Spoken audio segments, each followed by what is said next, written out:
because my son already knew he has no chance with me. Right. But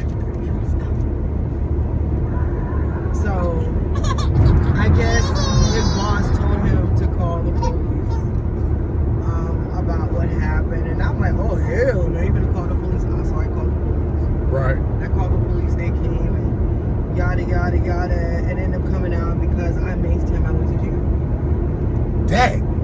That's cold blooded, boy. How is that? How do you defend yourself? I'm in my shower by myself. He broke into your place. Let's just start there. You told him that he broke through the door. Right. I'm still wet with a towel on. Right. Come on now, officer. Look, I've never been a police officer, but I tell you, I know right from wrong. If a man breaks and enters someone's place, he probably wasn't supposed to be there. But what they did was because, how do they say, I maced him. But you So use it said out to of Mom, protection because he came into your place uninvited. My son said, so you mean to tell me if my mother would have just shot him, she would have been okay? They said, yeah. Whoa, wait a minute. Oh, man, whoever ends up hearing this that knows some legal people, help me to better understand this. We can legally, you telling me that the police officer said you would have been within your rights to shoot somebody, but you're not within your rights to spray somebody. Dang, how about that? Okay. Wow. Okay, these gun laws is real. Somebody needs to get some mace laws, because I'm blown away by that. Mace is not going to kill somebody. And I feel like, I would rather slow you down until the police can get there. Exactly. And let them handle it than me hurt you and have that on my conscience. I just want you the hell away from me. Exactly. You don't even got to take it to jail. Just get the hell away from me. So now you done spent time in jail because of this dude. Yes, I did. Now I was in jail for like 2 days, 3 days. Oh my gosh. And he came and bonded me out. That was a crazier part. Talk about dysfunctional love. As soon as I went to jail, his mother was like, baby, I don't give a damn if it's 3 o'clock in the morning. Because I'd never been to jail yet. Right. She said, call me and I'm going to get you. Mm-hmm. She said, you better leave my son alone. She said, he ain't but a piece of shit. Even the mama said the boy ain't crap. The mom's my best friend. So please tell me the relationship ended after this.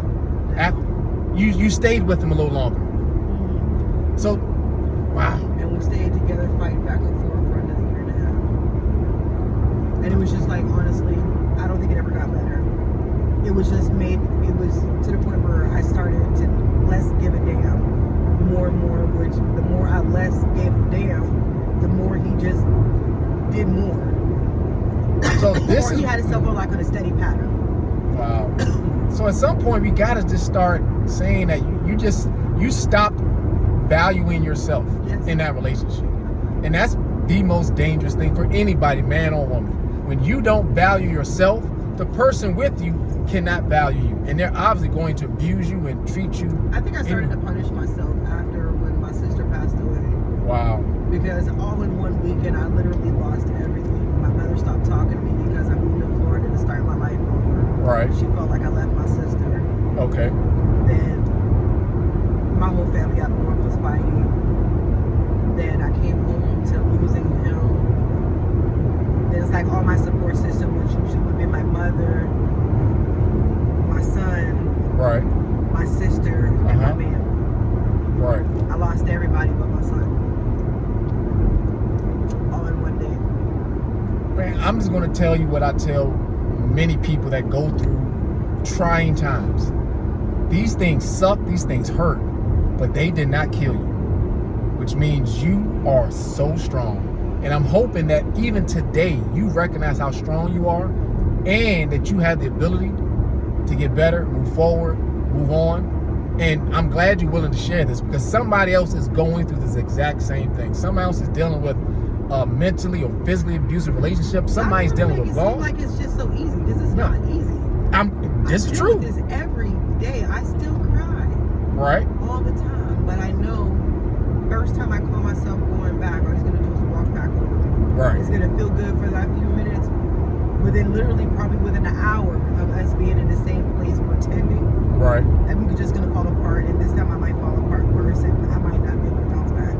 When's the last time that you felt like trying to go back to him? I love him in every you admit you still love this I man. love him. I do. Wow. So here's a question for you to hopefully marinate on. What about him? Not a relationship, but what about him do you love? Nothing. So you really just want to be in a really healthy relationship. I miss the feeling of being happy in our relationship. Like, I could have stayed by myself. I was so complacent being by myself, doing my own thing. Right. And I decided to finally, after 2 years of being rude and being ignorant to him, Right. I decided to give him a chance. Like, forget it. Let's try this. Okay. I was like, I had a crazy nut I don't want to deal with. Mm-hmm. This guy at least works. He don't got time for the streets. He ain't got time for jail. He's a good guy. But I realized during the conversations, you don't have conversations trying to figure out the bad things about people. No. You usually ask them all the things that make you happy. get the highlights. You get the highlights. Yeah. So now you know that, hey, you got to dig deeper, man. Ask people the uncomfortable questions in the early phase. Because if they are too uncomfortable to tell you, one, that's probably, they move on. Or if they do answer and it's not the answer you want to hear, you need to move on either way. But so get the uncomfortable stuff out the way early. So that's a lesson you can now apply. Screw it. If they get upset, okay, this will be all right. I'd rather know now. Exactly. It could have saved you some jail time. It could have saved you some shower time mace. Shoot. It saved me a lot of heartache. Yo, because your heart right now is still mending. Let's just be real. You're still trying to mend your heart. I'm hurt. I'm like broken. I'm like a broken record right now. It's like once a broken vinyl gets scratched, it's like the same tune just going over and over and over. That's what I feel like. So, and I don't know how to fix myself. Well, one, right now, do you feel that you love yourself? Are you at a place where you think you can at least love yourself? Yeah, but it's like the more I feel like I love myself, it feels like I'm bitter. I'm very bitter. You're bitter at yourself, or you're bitter at the situation? What are you bitter towards? Bitter towards myself because I allow I'm always been the big sister and the friend that always put people in check. Like, hell no. Right. You're not gonna let him do you like that. I come over there myself and put his ass out. Right. Now look, I'm the one that is in this type of situation. Okay. All right. I never thought I would be that one. All right. So now you've been through all these things and you realize that some of the missing components was just love for yourself. What do you find yourself doing nowadays to kind of try to start loving yourself? You said you're going out with your grandchild. What are y'all doing when y'all go out? Walks. Oh. Talks. Oh no, just trying to breathe. Let my brain breathe. Man, that's a beautiful thing. I know that's something I've worked on with myself. I just literally start my day with like 7 to 10 minutes of just breathing and just speaking positivity to myself. I don't even say anything overly complicated. I got one thing I tell myself, and I just tell myself the universe will provide everything that I need. And I say that every single day before I go out and deal with humans. So when you walking and talking, I'm hoping you're talking some positivity in yourself. Think about all the things you have. You lost some things, but think about what you have. And remind yourself what you have. And be proud and be thankful for that. And just keep telling yourself what you have, what you have, what you have. The fact that you can go out and walk freely is a blessing. And it's something beautiful that some people cannot do. Keep soaking up that sun. Keep smiling. Matter of fact, one of the things I met a random guy in the gym one day. And this dude just told me, sometimes you got to just tell yourself, I love you. If you say that enough, you'll be surprised at how it makes you smile by saying that. And you'll be surprised at how when you smile, you walk across somebody, like when you're taking your walk, you're going to make somebody else smile. So just start doing that. Tell yourself that you love you. I love you. I love you. I love you. Matter of fact, say it now. Tell me how it makes you feel. Say, I love you. I'll wait. Yeah, for you. I'm not talking to myself. Tell yourself, I love you. I love you. Yes, you're not telling me. No, she's not saying she loves me. No. She is telling herself, I love you. Say it again.